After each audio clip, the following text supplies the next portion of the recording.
আমরা কেন আল্লাহকে দেখতে পাই না? মানুষের পক্ষে কি আল্লাহকে দেখা সম্ভব? আসসালামু আলাইকুম ওয়া রাহমাতুল্লাহ। প্রিয় দর্শক, আজকে আমরা আল্লাহকে কেন দেখা যায় না এবং মানুষের পক্ষে আল্লাহকে দেখা সম্ভব কি না এ বিষয়ে আল কোরআন, বিশুদ্ধ হাদিস এবং বিজ্ঞানের আলোকে বিস্তারিত আলোচনা করার চেষ্টা করব ইনশাআল্লাহ। প্রিয় দর্শক, আল্লাহ তাআলার দিদার প্রতিটি মুমিনের চির আকাঙ্ক্ষার বিষয়। সবাই আমরা সচক্ষে আল্লাহকে দেখতে চাই। নবী, রাসূল, আল্লাহ সকল প্রিয় বান্দা সকলেই নিজ চোখে আল্লাহকে দেখতে চায়। যে আল্লাহর জন্য এত সেজদা, এত আনুগত্য, এত ভালোবাসা, সেই আল্লাহকে না দেখতে চায় কে? তাই মুসা আলাইহিস সালাম নিজ চোখে আল্লাহকে একটি বার দেখার আকুতি জানিয়েছিলেন। কিন্তু মুসা আলাইহিস সালামের মতো জলিলুল কদর রাসূলের পক্ষে আল্লাহকে দেখা সম্ভব হয়নি। আমাদের প্রিয় নবী মুহাম্মদ সাল্লাল্লাহু আলাইহি ওয়াসাল্লামের অন্তরেও আল্লাহকে দেখার ভীষণ আকুতি ছিল, কিন্তু সাইয়্যিদুল আম্বিয়ার পক্ষেও আল্লাহকে দেখা সম্ভব হয়নি।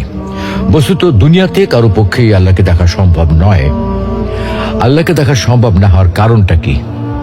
প্রিয় দর্শক, এই পৃথিবী এবং মহাবিশ্বে বাস্তবে যা কিছু আছে, যে সকল পদার্থ এবং শক্তি আছে, যেগুলোর অস্তিত্ব বাস্তবে বিদ্যমান আছে, আমরা কিন্তু সেগুলোর সবকিছু চোখে দেখি না।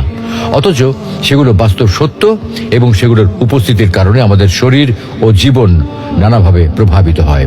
কিন্তু তারপরেও আমরা সেগুলো দেখতে পাই না, কারণ রিয়েলিটি বা বাস্তব জগৎ শুধুমাত্র আমাদের পঞ্চ ইন্দ্রিয়ের মধ্যে সীমাবদ্ধ নয়।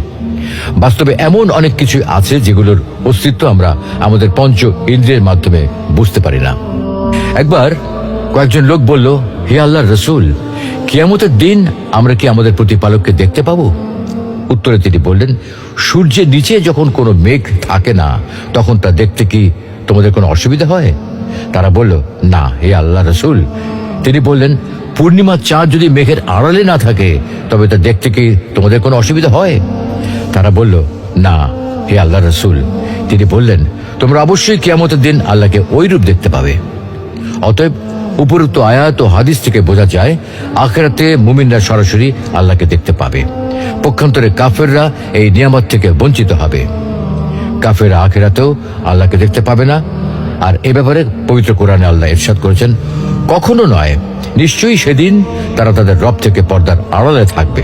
অর্থাৎ কাফেররা দুনিয়ায় যেমন আল্লাহকে দেখতে পাবে না, তেমনি আখিরাতেও তারা আল্লাহকে দেখতে পাবে না। সুপ্রিয় দর্শক, নিয়মিত গবেষণামূলক ইসলামিক ভিডিও পেতে আমাদের পেজে লাইক দিয়ে আমাদের সাথেই থাকুন। অবৈধ প্রেম ভালোবাসা কতই না ভয়ানক হারাম রিলেশনশিপ। আপনি 5 ওয়াক্ত সালাত আদায় করছেন, রুটিন করে নিয়মিত কোরআন তেলাওয়াত করছেন, আপনি পর্দা করছেন, রাসূল সাল্লাল্লাহু আলাইহি ওয়াসাল্লামের সুন্নাহ মেনে চলছেন, নিয়মিত কতই না দোয়া করে যাচ্ছেন, আর এর পাশাপাশি আপনি কন্টিনিউ করে যাচ্ছেন একটি হারাম রিলেশনশিপ অর্থাৎ জিনা, যা হচ্ছে কবিরা গুনাহ। তওবা ছাড়া এর কোনো ক্ষমা নেই। আল্লাহ তাআলা জিনার ব্যাপারে বলেছেন, আউযু বিল্লাহি মিনাশ শাইতানির রাজীম, লা তাকরাবুজ জিনা, তোমরা জিনার ধারে কাছেও যেও না। আর আমরা জিনার ধারে কাছে না, জিনার আষ্টে পৃষ্ঠে জড়িয়ে আছি। শেষ পর্যন্ত হারাম রিলেশনে থাকা মানুষটিকে জীবন সঙ্গী হিসেবে পাবেন কিনা তারও কোনো নিশ্চয়তা নেই। অধিকাংশ হারাম সম্পর্কের শেষ পরিণতি বিচ্ছেদ অথবা ধোঁকা। অথচ পাপগুলো আপনার আমলনামায় থেকেই যাবে।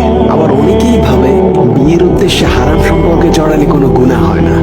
ভাই, হজ কিংবা কোরবানি করার নিয়তে কি চুরি ডাকাতি করা জায়েজ আছে? যদি এইটা জায়েজ না হয়, তাহলে তুমি কি করে ভাবো বিয়ের উদ্দেশ্যে হারাম সম্পর্কে জড়ানো জায়েজ হবে? আবার অনেকেই ভাবে বিয়ে করে নিলে হারাম রিলেশনের গুনাহ মাফ হয়ে যাবে। এটি নিতান্তই একটি ভুল ধারণা। কবিরা গুনাহ তওবা ছাড়া কখনো মাফ হয় না। আর তুমি বলছো তুমি বিয়ের পর তওবা করে নিবে? আরে তুমি আগামীকালের সূর্যটি দেখতে পাবে, এর কি গ্যারান্টি আছে? চোখগুলো বন্ধ করার পর আর নাও তো হতে পারে। তাই আসো, হারাম সম্পর্ককে না বলি, হালাল সম্পর্ক গড়ে তুলি। ভিডিওটি ভালো লাগলে শেয়ার করে দিবেন। আসসালামু আলাইকুম ওয়া রাহমাতুল্লাহ।